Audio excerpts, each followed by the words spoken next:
예술단 파견을 위한 사전 점검단 방남 일정을 갑자기 취소했던 북한이 하루 만에 입장을 바꿨습니다. 내일 다시 보내겠다고 통보해왔는데요. 우리 정부도 동의한다고 화답했습니다. 차재원 부산 가톨릭대 초빙 교수, 김우석 미래전략개발연구소 부소장과 함께합니다. 안녕하십니까? 안녕하십니까? 일단 북한이 하루 만에 입장을 바꿨습니다. 이걸 좀 어떻게 봐야 될까요? 일단 북한이 어제 전격적으로 남쪽에 그 사전 점검단 파견을 중지한다고 이야기를 하지 않았습니까? 거기에 대한 구체적인 해명이 없이 하루 늦춘 일정을 그대로 지금 지속적으로 하겠다는 것인데, 어쨌든 하루 만에 이 혼선이 일단 일단락되는 데는 일단 안도의 한숨을 우리 모두가 쉴 수 있는 상황이긴 합니다만, 문제는 앞으로도 지금 이제 그 남북 간의 이 평창 동계올림픽과 관련해서 여러 가지 논의들이 남아 있고, 네. 또 사전적으로 지금 진행할 조치들이 많은데, 북한이 이 부분에 대해서 분명한 입장을 밝히지 않은 채 일단 이렇게 그냥 얼렁뚱땅 넘어가는 것은 조금 문제가 있겠다는 생각이고요. 이 부분에 대해서는 우리 정부 입장에서는 유감 표명보다는 조금 더 신중하게 대응한다는 것이지만, 앞으로 이 지금 그 남북 간의 이 협상에 있어서 가장 중요한 것은 서로 간의 신의거든요. 네. 그런 부분들에 있어서 북한이 왜 이런 조치를 했는지 이 정도에 대한 나름대로 이 유감 표명 정도는 우리가 받아야 되지 않을까. 그 부분이 사실 어떻게 보면 이 지금 이 중요한 행사를 준비하는 우리 입장에서도 사실 국민들의 여러 가지 신뢰를 얻기 위해서도 필요한 조치가 아닐까 하는 생각이 듭니다. 네, 북한 측에서 어제 파견 중지 통보에 대한 어떤 이유를 설명하지 않았기 때문에 각종 추측들이 난무하고 있습니다. 여기에 대해서 어떻게 생각하십니까?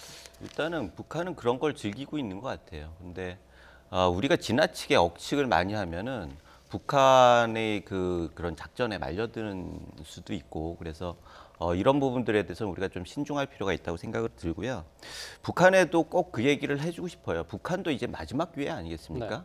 사실 국제사회에서의 압박을 그나마 풀 수 있는 게 한국의 지금의 노력인데, 그리고 올림픽이라고 하는 중요한 기회가 있었기 때문에 국제사회에서도 일정 정도 말미를 줘가지고 대화를 해봐라 이렇게 하는데, 이것이 숲으로 돌아가면은 우리도 어려울 부분이겠지만 제일 어려운 거는 사실 북한 아니겠어요? 네.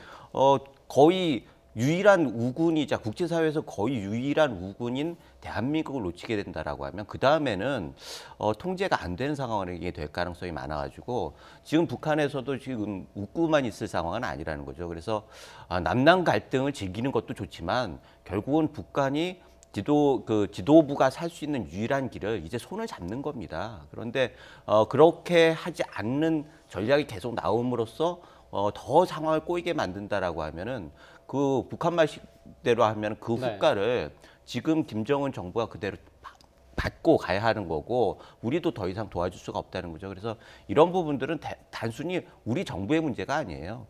이거는 북한 정부가 더 위기에 있기 때문에 정말 이런 식으로 계속 가서는 안 된다는 얘기를 꼭 해주고 싶습니다. 네, 그러니까 북한 태도에 대한 비판을 좀 해주셨는데요. 일단 이번 파견 중지 통보에 대해서 북한의 밀당 전략이다, 아니면 현송월의 그 어떤 부담을 느꼈기 때문에 지나친 관심에 대한 부담 때문일 것이다, 이런 얘기들이 있었단 말이죠. 네. 좀 원인 어디다 있다 보십니까? 아까도 말씀드렸듯이 원인을 하는 것은 사실 그동안 여러 가지 대답이 없이 그냥 이유를 설명하는 게 없이 일방적으로 조치를 취하면서 우리를 당황시켰던 일이 계속 쌓이지 않았습니까? 그때마다 우리는 거기에다 의미를 부여를 했는데, 그런 것들을 북한에서 정치적으로 굉장히 잘 활용하고 있었다라는 거죠. 그래서 결국은 그게 남남 갈등으로 이어지고 어부지리를 얻는, 북한에서는 그런 결과가 됐는데, 이런 걸 보면서 우리가 교훈을 해야 할 거는 이게 국내 정쟁의 기회로 와전이 되면 안 된다는 거예요. 지금 사실 정부의 대책도 그래가지고 반응도 사실 아쉬움이 있어요. 아까 낮에 보니까 네. 언론이 좀 지나쳤다라고 하는 그런 브리핑도 했는데, 이런 부분들은 북한의 의도를 그대로 따라가는 겁니다. 이걸 보면서 보통 이유 없이 학대받는 아이들이 그 반응이 굉장히 떠올랐어요. 왜 그러냐면 이유 없이 학대를 받을 때 아이들은 자책을 하게 됩니다. 네. 이유를 모르니까. 그래서 그 이유 없음을 나름대로 해답을 찾게 되는 거죠. 그러면 더욱더 애가 자폐가 되고 어려운 상황으로 갈 수밖에 없는데, 그러면 학대는 더 강해지고요.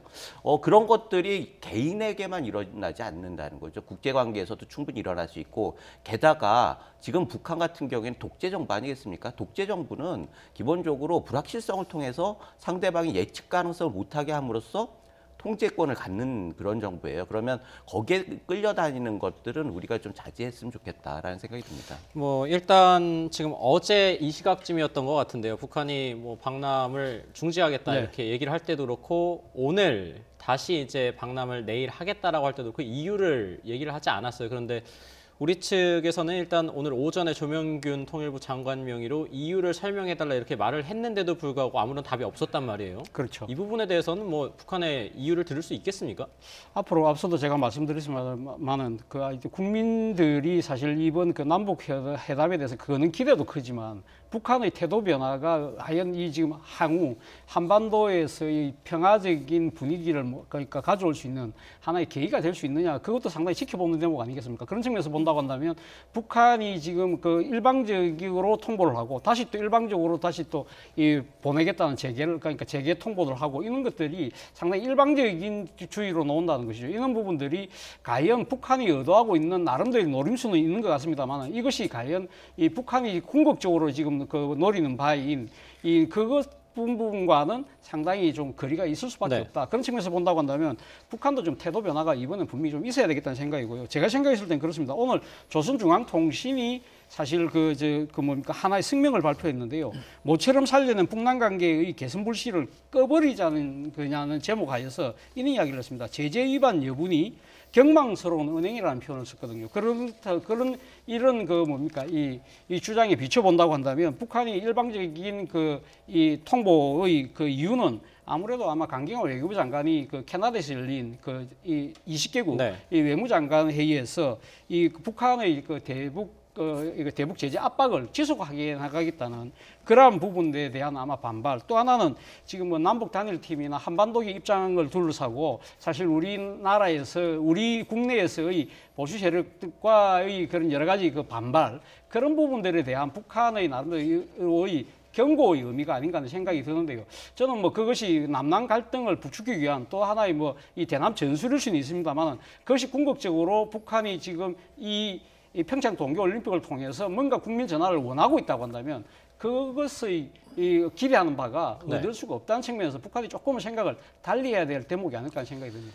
네, 지금 뭐 김 부소장님께도 제가 추가 질문 하나 더 드리면 일단 지금 가장 궁금한 게 이유 아니겠습니까? 그래서 앞서 지금 말씀해 주시기로는 뭐 대북 압박에 우리가 뭐 공조를 하고 있고 또 동시에 뭐 한반도기 입장을 둘러싼 논란이 계속되기 있기 때문이다 이런 말씀을 해주셨는데 한편으로는 언론에서도 그렇고 지금 현송월에 대해서도 계속 주목을 하고 있단 말이에요. 네. 현송월에 대해서 뭐 김정은의 옛 애인이다 이런 계속해서 보도가 나오고 있는데 뭐 북한 입장에서는 최고 존엄을 건드리는 문제가 될 수도 있기 때문에 뭐 민감해야 하지 않겠냐 이런 설도 있는데 이 부분은 좀 어떻게 봐야 되겠습니까? 그거는 이해할 수가 없는 얘기예요. 사실 현성월이라고 하는 사람이 단장이 돼서 내려왔다는 자체가 사실 좀 국제 일반적으로 받아들이기 좀 어려운 측면이 있지 않습니까? 그렇다고 네. 하면 여러 가지 추측이 있는 것도 사실이고 북한에서 한국에 있는 언론의 자유에 대해서 어떻게 생각하는지 모르겠지만 한국은 언론의 자유가 보장되는 사회란 말이죠.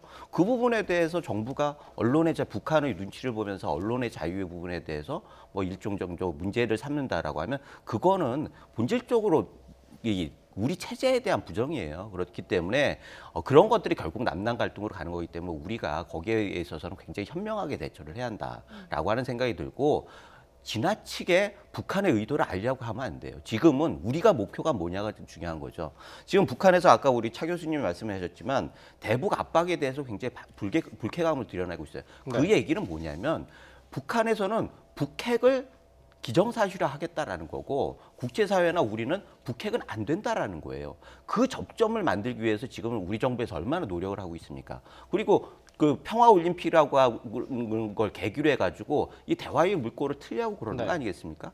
그렇다고 하면은 이 사이에서 우리가 어떤 전략을 할 것인가 중요한 거지 북한의 의도가 명확한데 그 명확한 것들을 거기에 맞추는 식으로 자꾸 재해석을 하면서 우리가 그쪽에 같이 이렇게 움직인다라고 하면 야당에서 말하듯이 북의 의도가에 따라서 우리가 끌려다니는 거란 말이에요. 협상은 그렇게 하면 안 되는 거예요. 우리가 아무리 우리 민족끼리라고 하지만 그럼에도 불구하고 이미 기존에 북한에서는 핵을 가지고 남한에 대해서 굉장히 위협을 하는 쥐적입니다. 그렇다고 하면은 협상 과정에서는 정말 냉정하게 해야 하고 우리 목표를 명확하게 하고 그 목표에 따른 치밀한 수단과 전략이 있어야 한다는 거죠. 그래서 그 부분에 집중하는 그런 자세가 필요한 거지.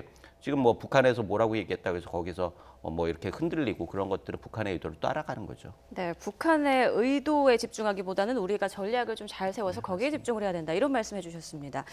자, 그런데 북한이 이런 남북 대화 중에 변덕을 부린 건 이번이 처음이 아니지 않습니까? 예전에 어떤 경우가 있었죠? 그렇죠. 뭐 북한 같은 경우, 북한은 뭐 과거 남북 대화에서 사실 뭐 이 지금 그 자신들이 그 정해놓은 남북 간에 합의해놓은 여러 가지 일정 자체를 일방적으로 취소한 경우가 많습니다. 네. 뭐 일종의 그 남쪽에다가 뭐 대표단을 파견하겠다고 했다가 파견을 안 한다든지, 그리고 지금 뭐 자막이 나옵니다만 2013년 이산가족 회담 사흘 전에 또 일방적으로 연기를 한다든지, 사실 이번 그 남북 회담 자체가 어떻게 보면 좀 이례적인 경우에 해당될 수가 있는 것이죠. 사실 북한이 이렇게 이 남북 회담에 있어서 이렇게 이 아무런 밀당을 하지 않고 이렇게 전격적으로 모든 걸 속전속결로 처리할 수 있다. 이것은 물론 뭐 최고 존엄이라고 할 수 있는 뭐 그 북한의 김정은 위원장이 신년사에서 남북 관계에 어떤 식으로든 이 지금 뭔가 교착 국면을 돌파하겠다는 의지를 표명했기 때문에 북한이 상당히 나름대로 속도를 그 높이는 측면도 있고, 또 한편으로는 지금 또 평창 동계올림픽이 2월 9일 날 개막되지 않습니까? 네. 그렇기 때문에 시간적으로도 촉박하기 때문에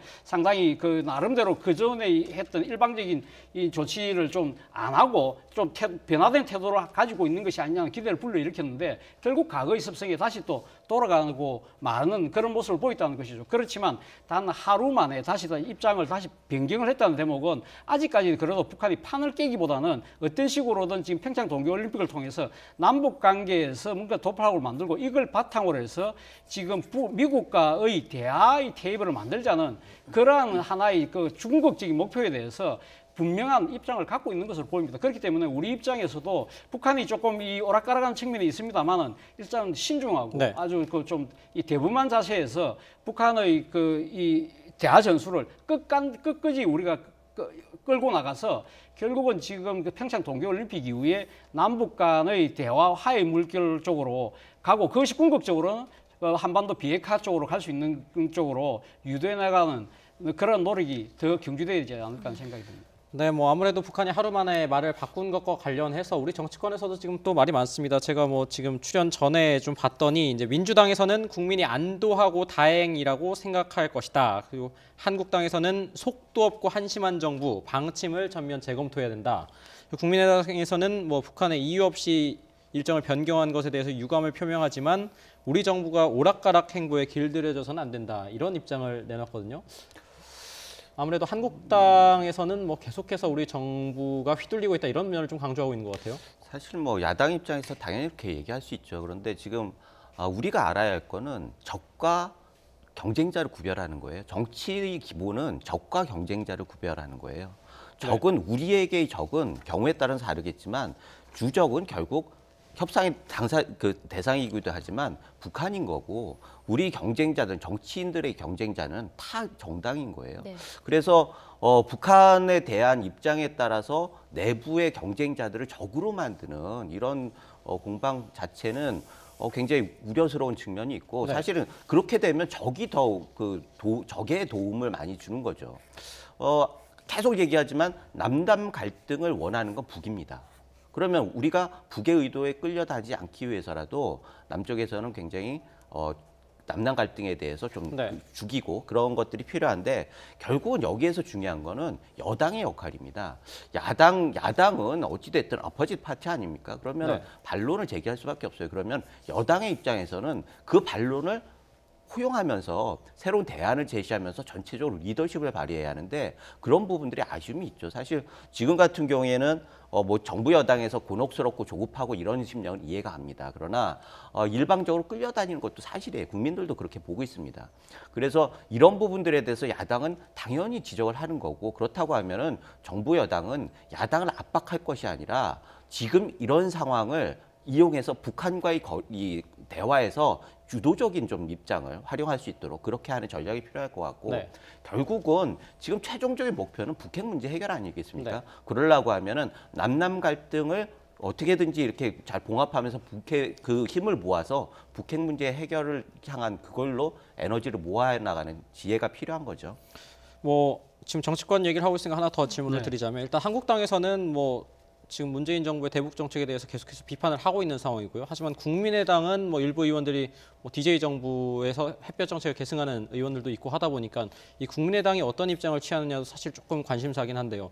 오늘 발표한 이 입장, 이유 없이 일정 변경한 것에 유감을 갖지만 우리 정부가 오락가락 행보에 길들여져서는 안 된다. 이건 어느 정도 어떤 입장을 취하고 있다 이렇게 봐야 될까요? 지금 국민의당이 바른정당과 지금 합당을 추진하고 있지 않습니까? 그 중에서 가장 그 양당의 간극이 큰 부분이 지금 그 북한 문제, 대북 문제 아니겠습니까? 그런 측면에서 본다고 한다면 국민의당이 사실 이번 그 남북 회담과 관련해서 전체적인 기조는 맞다고 보지만 이런 식으로 남쪽의 정부가 상당히 지금 휘둘리고 있는 그런 측면에 대해서는 분명히 목소리를 내는 것이 바른정당과의 통합에도 아마 도움이 되겠다는 아마 판단을 한 것 같습니다. 아마 그런 측면에서 일종의 그런 약간 조금 이 중간주의자적인 입장을 보이는 것 같은데요. 그럼 아마 궁극적으로 국민의당도 이 판 자체를 깨자는 이야기는 아니거든요. 사실 어떻게 보면 앞서 그 자유한국당의 이야기를 하셨습니다만은 이 지금 그 평창 동계올림픽을 유치한 정부가 이명박 정부 아닙니까? 네. 이명박 정부 시절에 2011년도로 제가 기억을 합니다만 2011년 7월 달에는 남아공의 더반까지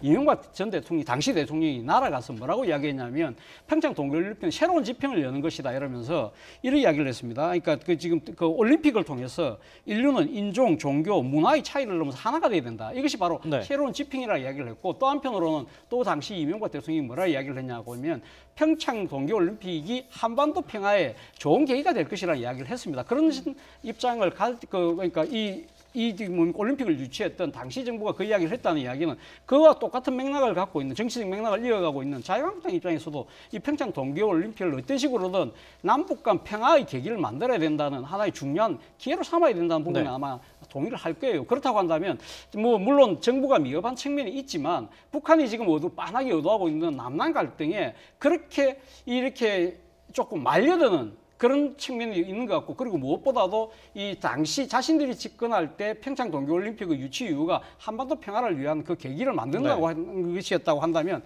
그 초심을 좀 다시 한번 돌아봐야 될 시점이 아닐까 하는 생각이 든다는 것이죠. 네, 자 이제 주제를 살짝 바꿔보겠습니다. 자 IOC 위원장이요 스위스 로잔에서 열린 그 남북올림픽 참가 회의 결과를 아까 발표를 했습니다. 여러 가지 그 협의된 내용, 확정된 내용들 발표가 있었는데요. 일단 평창 동계올림픽에 북한 선수 22명이 참가를 하고요. 논란이 됐던 그 여자 아이스하키 남북 단일팀 엔트리가 35명으로 일단 확대가 됐고 북한 선수 12명이 이제 합류를 해서 그중에 3명을 출전하기로 또 결정이 됐고요. 또 한반도기를 드는 것, 유니폼에는 코리아를 사용하는 것, 국가는 아리랑이 사용이 되는 것, 이 정도로 좀 요약을 해볼 수 있을 것 같습니다. 그중에서 좀 집중해야 될 부분 어느 것으로 꼽으십니까? 일단은 대체적으로 예상대로 간 것 같아요. 그 정부에서도 그렇게 강하게 밀어붙인 것은 비판에도 불구하고 일정 정도 IOC와 대화가 있었다고 전제를 할 때 그런 부분들이 충분히 예상되고 현재 있는 기자들도 그런 부분들에 대해서 충분히 이해를 하고 예상을 했던 부분인 것 같습니다. 문제는 이런 기회를 그 국제사회가 IOC뿐만 아니라 국제사회가 우리 나라에 일정 정도 기회를 주는 거예요. 이렇게 해가지고 상대 팀도 있는데 상대 팀이 그 반대를 했음에도 불구하고 대의가 있으므로 이 부분에 대해서 양보를 좀 해라라고 얘기하면서 결국 기회를 주는 건데 만약에 이 기회를 살리지 못한다라고 하면 국제사회로부터 우리는 굉장히 고립될 가능성이 많습니다. 그리고 한반도 문제 전체적으로 우리가 더 어려운 상황에 빠질 수도 있고 아까 말씀드렸듯이 북한 문제는 우리가 더 이상 터치할 수 없을 수도 있어요. 그런 부분에 있어서 이게 굉장히 좋은 기회지만 이것이 실패했을 때는 우리가 굉장히 어려운 상황으로 갈 수밖에 없다는 전제에서 지금은 여기에 만족할 게 아니라 이런 분위기를 우리가 목표하는 아까 말씀드렸듯이 비핵화의 부분들로 어떻게 끌고 나갈 것이냐. 라고 하는 부분들에 우리가 집중해야 하는 거고 이 부분에 있어서 필요하다라고 하면 북한은 언제든지 그런 행태를 계속 반복할 거예요. 할 수 있어요. 하루 전에 뭐를 취소한다거나 예측할 수 없는 여러 가지 반응을 보일 수 있는데 이럴 때마다 우리가 휘둘리는 모습을 보인다라고 하면 우리의 목표는 계속 희석될 수밖에 없고 결과적으로 우리한테 준 소중한 기회를 우리가 날려버릴 수밖에 없기 때문에 이거를 계기로 해서 우리가 좀 길게 봐서 3월 말 올림픽 끝날 때까지 네. 우리가 목표를 달성하는 세부적인 계획들을 잘 세워서 끝까지 관철을 시켰으면 좋겠습니다. 지금 일단 오늘 IOC 발표 관련해서 국내에서 좀 논란이 될 소지를 살펴보면 핵심적으로 두 가지 정도가 아닐까 싶은데요. 하나는 일단 한반도기 예. 입장, 그리고 또 하나는 아이스하키 단일팀에 어쨌든 북한 선수들이 예. 합류하는 거 아니겠습니까? 먼저 일단 한반도기 문제를 살펴보면 뭐 계속해서 우리나라에 주최하는 올림픽에서 한반도기를 쓰는 게 말이 되냐 이런 논란이 사실 IOC 발표 후에도 계속되지 않을까라는 생각이 든단 말이죠. 사실 뭐 그런 측면에서 우려하는 시각은 충분히 이해가 될 수 있습니다. 우리가 지금 주최하는데 우리 태극기를 들고 입장하지 네. 못하는 부분에 대해서 우려가 있는 건 사실이죠. 그러나 사실 이 지금 이 공동 남북 대표 그러니까 공동 대표단이 입장을 개별 국가 단위로 입장할 때만 한반도기를 듣는다는 것이지 이 개최국으로서의 이 개최 처음 할 때 개최국의 국기가 입장은 한다는 것이죠. 네. 태극기가 입장을 하고 그리고 또 이 대기간 내내 그러니까 성하 옆에는 그 주최국 국기인 태극기가 아주 크게 휘날릴 수밖에 없다는 겁니다. 그리고 또 한편으로는 우리가 2002년 부산 아시안게임, 2003년 대구 유니버시아드 우리가 주최국이었지만 그때 당시도 이 지금 남북 대표단이 함께 한반도기를 들고 입장을 했었거든요. 그때는 그만큼 이렇게 사회적 논란이 커지지 않았다는 것이죠. 다만 이 대회 자체 규모가 올림픽이다 보니까 상당히 그런 측면에서 우리가 좀 섭섭한 측면이 있죠. 그러나 우리가 지금 앞서도 제가 이야기했습니다만은 평창 동계올림픽을 여는 여러 가지 이유 중에 하나가 네. 이 지금 남북 간의 그 일종의 이 평화 분위기를 한번 만들어 보자는 그런 이 중요한 모멘텀으로 삼아 보자는 것도 유치할 때 중요한 이유 중에 하나였거든요. 네. 그런 측면에서 본다고 한다면 우리가 모든 걸 가질 수 없다고 한다면 큰 대의를 위해서는 조그만 부분은 조금 내줄 필요도 있지 않나 하는 생각이 들고요.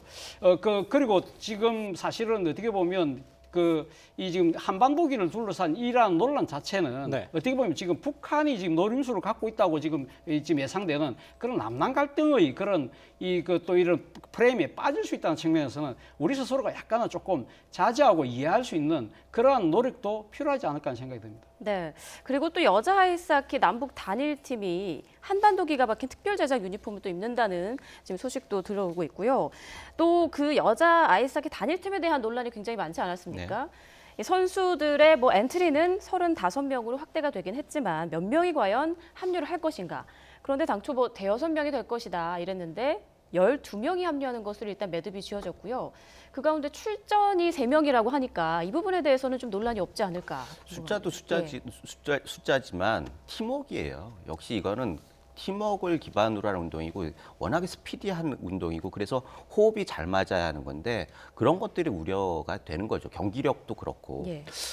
그래서 이런 부분들에 대해서는 논란이 있었죠. 뭐 정부 당국자들이 네. 뭐 여러 가지 그래서 지지율에도 영향을 끼치고 그런데 정부에서는 정말 이 젊은 이들의 그 사고를 이해를 못하는 것 같아요. 결국은 지금 많은 사람들이 개인과 사회라고 하는 전체주의의 틀에서 대의를 위해서는 개인이 일정 정도 희생하는 거는 당연하다라고 하는 식의 접근을 하면서 젊은 세대들이 반발을 사지 않았습니까? 네. 그렇다고 하면 젊은 세대가 과연 나쁜 거냐? 사실은 젊은 세대에는 지금까지 우리가 겪지 못한 세계인 그 코스모폴리탄 그런 관념이 있거든요. 네. 그래서 개인이 강조되면서 개인으로서 세계에 어떻게 활동할 것인가 이런 것들이 중요한 가치가 되고 있고 그것이 어떻게 보면 올림픽 정신에 부합하는 거고 그런데 지금 정부 같은 경우에는 선수들의 뜻이라고 하면서 전혀 다른 얘기를 하고 있어요. 경기력을 향상을 위해서 더 수혈이 필요하고 그런 것들이 잘못 전달이 돼가지고 결국 오해를 사가지고 사과하는 내용도 그런 거 아니겠습니까? 네.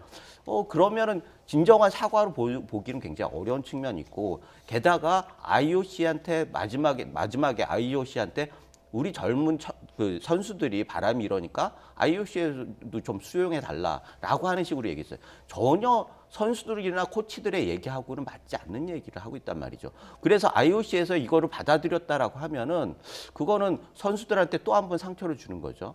그래서 이런 것들이 이왕 이렇게 됐으니까 뭐 네. 그 안에서 열심히 해가지고 좋은 성적을 내고 상처를 치유하고 이런 것들이 필요하겠지만 이런 사례가 정부의 국정 운영에 그대로 반영이 돼가지고 된다라고 하면은 지금의 위기가 일회성으로 끝나지 않을 거란 말입니다. 그래서 이런 것들을 교금 삼아가지고 정말 소통을 잘해야 할 것 같아요. 그래서 어떤 생각을 가지고 있는지, 젊은 친구들이 어떤 생각을 가지고 있는지 이런 데에 좀 집중하고 탁상 공론에서 벗어나가지고 좀 제대로 된 소통을 했으면 좋겠다는 생각이 듭니다. 네.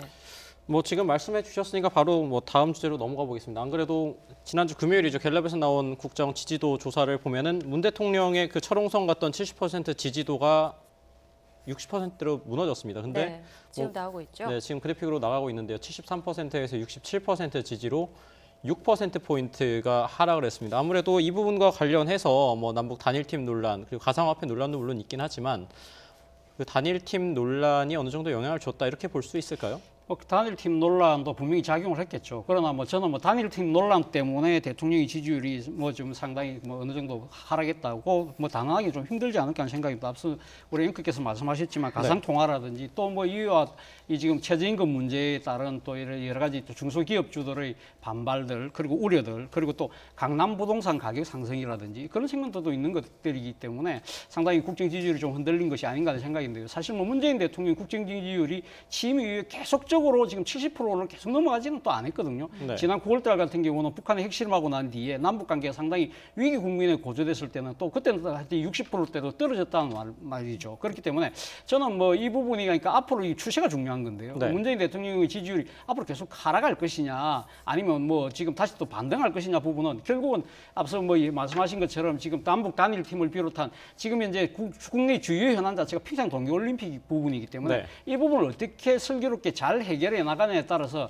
충분히 반등의 가능성도 있지 않나 하는 생각이 들고요. 그리고 앞서 이 남북 단일팀 관련해서 제가 조금만 말씀을 드리고 싶은데요. 네. 그것이 뭐냐고 한다면 지금 12명의 그 남북 아이스 하키 팀에 그 북한에서 12명의 선수가 오지만 그 중에서 3명만 지금 그 발탁하겠다는 거 아니겠습니까? 그렇다고 한다면 아이스하키의 그 경기 특성상 1조, 2조, 3조, 4조, 4개 조가 지금 5명으로 이 총 20명인데, 그러니까 네. 골키퍼 빼고 20명인데 그 4조로 네 번째 조에 지금 감독은 넣겠다는 거거든요. 그렇다고 한다면 그 5명 중에 한 2~3명을 넣겠다는 거겠죠. 그렇다고 한다면 우리가 5게임을 한다는 것이죠. 5게임을 한다고 한다면 우리 선수들이 최소한 거기서 불이익을 보는 선수도 최소한은 아마 2경기 반 정도는 출전할 수 있다. 그렇기 때문에 완전히 제외되는 건 아니다. 그런 측면에서 물론 제외된 선수들 입장에서 보면 좀 가슴 아픈 일일 수 있습니다만 앞서도 제가 이야기했지만 우리가 어떤 식으로든 이 평창 올림픽을 통해서 남북 간의 이 평화의 물꼬를 터야 되겠다는 그런